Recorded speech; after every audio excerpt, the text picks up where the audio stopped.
Bagong Kimco Dink Adventure Scooter. Ito na yata ang ating Wow! aabangan ngayon sa Pilipinas. Mga idol, ibang klase din ang kanyang specs and features.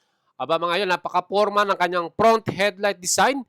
At hindi lang yan, ito po ay merong total engine type na 150cc, 4 valves, liquid cool, fuel injected, at CVT transmission. Besting dito mga idol, meron tong ABS at traction control, USB charger, colored LCD display, at ang kanyang pinaka-fuel capacity 12 liters and ang kanyang namang pinaka-seat height 780mm. Perfecto sa ating mga Filipino riders. Apat na kulay ang available nito, silver, black, gray at blue, and malaki din ang kanyang pinaka-compartment.